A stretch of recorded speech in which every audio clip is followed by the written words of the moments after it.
tell you guys what it's hard living in Cushing here. Way to finish the homestand strong and end up with 3 points. Talk to us about that win. Yeah, we needed to win. I actually think we need to win last week and the week before, but I suppose we had to win tonight to keep in the pack, to sort of pay back from the effort. I said to the team, I'm proud of the effort and I'm proud of the reaction that we show when we go 1-0 down. I'm just tired of going 1-0 down. So we spoke a lot this week about one of our sort of principles of the team is we talk a lot about next moment. You know, whatever happens, the next moment you got to react well to, whether it's a chance, a corner, a mistake, a goal. We spoke tonight about could we make the first moment ours and then see what the reaction was from there, because I've been so proud and so pleased with the reaction from going 1-0 down in the sense of pushing and pushing and pushing. Could we put the moment in our favour, which would give us a great springboard to work from? Thought we should have gone from 1-0 to 2-0, but that's the game. It's where we are at the moment. But to react again and to get the win, I think is all on the players. It's all on our team, our squad, that they showed the grit and determination to just make sure they got 3 points tonight. Pollard, Birdie, Wave. Nick, we've seen the club get a lot of set pieces, not necessarily convert that into shots, goals, etc. What's the team working to do more on that? And what can you say about Janine just bringing another quality to the team? Yeah, you know what? We want more set play goals. You see tonight we changed the taker in the middle of the game, which is something we've never done. You know what? I said to the team after the game, and I was going to say it before the game, I think that I want to play the perfect game and score all the chances and the moments that we create and, you know, keep the expected goals of ours above theirs. And that is how you win consistently. But I've come to the realization that in expansion years, it's just never going to be like that.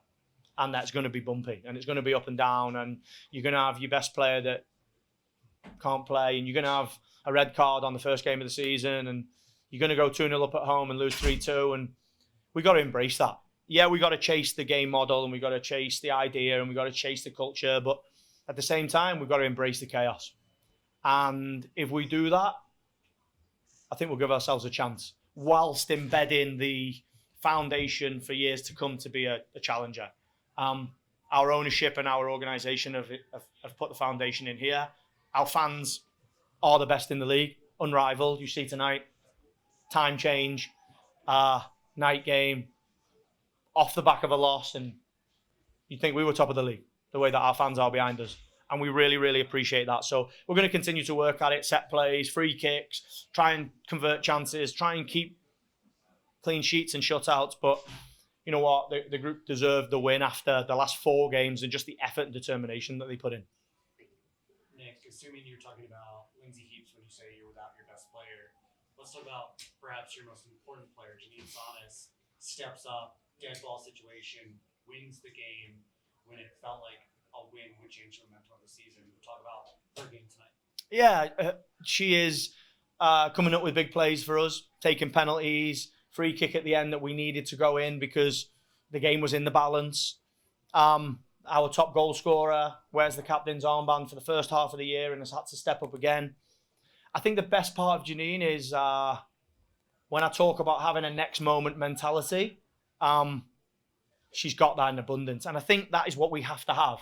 So the first thing she comes to me after the second goal in North Carolina and says, my body shape, I did it. And I say, yeah, I agree, but we work at it. And then tonight she comes up with this. So that is the mentality that our team has to have. Individuals, collectively, we make mistakes, we give goals away. Let's just embrace it and play with no fear and go and attack teams. And I think that, coupled with the real progress we've made in performance and in our culture and our environment, I think gives us a hell of a chance. How did you like that left forward duo of Natalie and Ali tonight? Yeah, you know what? We knew Ali would bring us real intensity up the front, whether it's with or without the ball. I said after the Louisville game, Ali Brazier is a 10 out of 10 human. She is somebody that every day comes in, works hard, tries to improve, tries to give for the team, is invested in the team, is from Denver, so is really invested in the project and our people. Every time I pick a team, it breaks my heart that she's not in it. So tonight I thought, you know what? We need a win. Let's go with Ali because she's going to give me everything. She'll be disappointed she didn't score, but she gave everything for the team. So Natalie means the same. Another incredible performance in determination, in effort. Played left wing and right back. This is what we need. This is what I mean. Embrace chaos. I don't work with many players that can play left wing and right back. But she did it well. Nick, go ahead. Hugh Johnson, then said, you mentioned not wanting to go down 1-0. Big part of that, playing Abby Smith tonight. You host Utah, top scorer team in the league. Got a top 5 keeper in terms of saves. Maybe you don't want her to do all that work, but in those tight moments, she has that composure. What does that mean for this team? Everything. And I've said before that we went with a strategy of 2 number ones early on in the season because I knew our goalkeeper was going to be critical. You know, you're trying to build culture and cohesion, and you're trying to build a team that can absorb difficult moments whilst also, you know, control games and attack. We're going to give chances away. We're brand new. We started the game with 3 rookies on the pitch tonight. So to have a goalkeeper that can produce in big moments gives us a chance of getting 3 points. And I think every game's going to be like that. You know, when I reflect on games, my aim is to have 0 on the opposition's expected goals. It's not going to happen. I've got to accept that now. And you guys can see, right? When I come in here after we don't get a win, my emotion and my demeanour is completely different because I love winning. But it's changing. I tell you, it's changing because this is a hell of a group, and Abby is a huge part of that. Every game we got 3 points. She's played a major part in it. Last one for Nick. You spoke a bit about the squad rotation. How much of that was maybe fixture congestion, wanting to change stuff and get a reaction, or a bit of everything given the individuals? I'm going to answer this in a way that I'm going to answer it a little bit cryptic. Okay. Because you have to change the team sometimes when you don't really want to. And there was many ways. You know, I didn't want to change the team and we got an injury. I didn't want to change the team and sometimes you're forced to. And I didn't want to, but we'll get better at it. We'll get better. Individually and collectively, we'll get better. But I won't share that. We'll keep that in our locker room. And also, we have 3 games in a week. So for us, it's about all investing. It's about us making sure that whatever happens, we stay together, we build culture. We're going to have ups and downs. It's part of growing and building a team and making sure that you move forward whatever happens. I've told you, there's going to be up and down this. I did naively, I think I thought it was going to go like this, and it goes like this. And now we've got to move on to San Diego. That's really, really important. I would like to say thank you to our fans though for the last 3 games because it's been incredible to do 6-7 days here in front of our fans. I'm so proud of the group to be able to deliver them a win tonight because we got good players here, but our best player is the 12,000 that come in here every day. I promise you, we got the best fans in the league. All right, we'll end it there. Thank you, Nick. Thank you. Yes, you seem inevitable against Utah now, and Ali, second half, you came out like 200% more engaged in the game. What happened in the match? I think we just really talked about as a group playing free and just kind of letting go all the stuff from before and just going out there and doing our thing. And so I'm super proud of this group. Ali obviously changed the game for us every time she comes in. So I was super happy with the energy that we started off with and how we continued to carry it throughout the whole game. Yeah, I think with us having a really tough schedule with this 3-game week, we just really put in our mindset we just had to put everything out there. And just like what she said, Io had a really good speech before the game saying like we just need to play free, just go back to the fundamentals. So we just really kind of just like played true to ourselves and just fight. And I think you saw with every single play, like I was in tears for Janine's goal. I was in tears for Yaz's goal. So it's just like, it just shows how much we care. And just like, it sucks when we don't get results when we play well. So to see it all fall together in front of the fans was just what we needed after a really hard week. So now we can't wait to get our 2 days off. Matt Pollard, Birdie Wave, Continental Divide rivalry, 2 back and forth matches, probably some jostling and some words given the officiating and everything. Do you dislike Utah? Is this a rivalry now?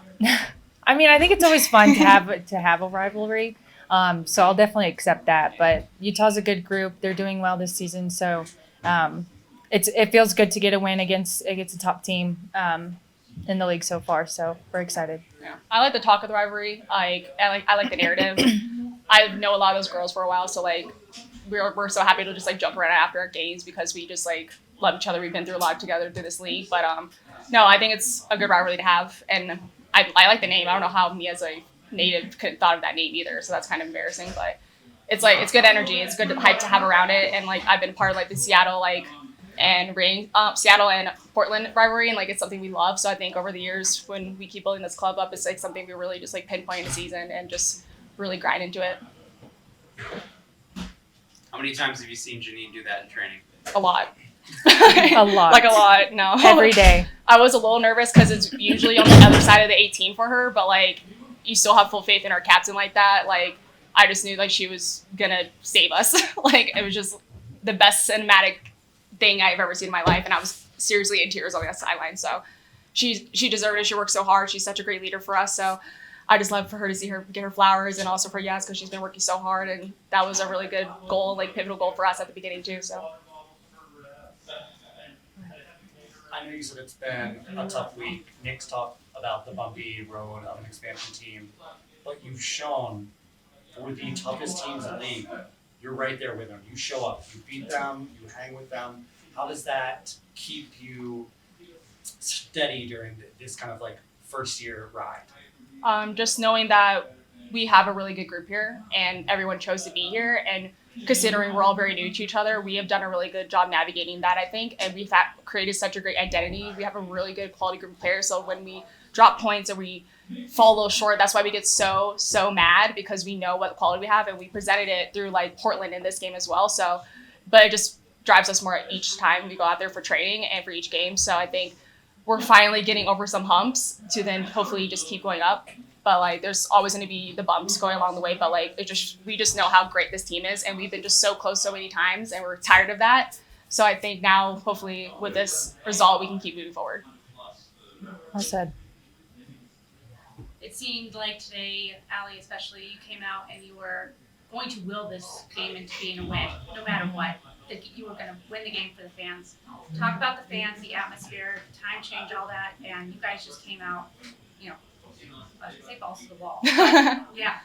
Yeah, it's just like when you get your call up to start for the team, you know you have to do your job, and so that's a role I like to embrace. So I take it very serious. So I put 110% out there. Like maybe I haven't been getting a lot of minutes, but like I still stay ready for these moments and show up for my team. And I just know that they're rooting for me every sprint, every tackle, every play I have. So I think it's just like I carry so much with me with this team. So I think that's what we all do with each other. We kind of do everything together. We really just make sure we are doing this all as one. So you don't feel so alone out there when you're making those runs or like 20 meters far or whatever, when I'm going after keepers or whatever. So I think it's just, you feel so much courage behind yourself and like your teammates, and they carry you so far. So I think you can see all the love after each goal and each play and just the encouragement. And then just to even have it here at home just carries so much more energy. Like maybe they don't think I can hear them, but I can hear them every time they're rooting for me going for every run. So we're happy to finally get those 3 points in front of our fans. I think that's something that we really want to like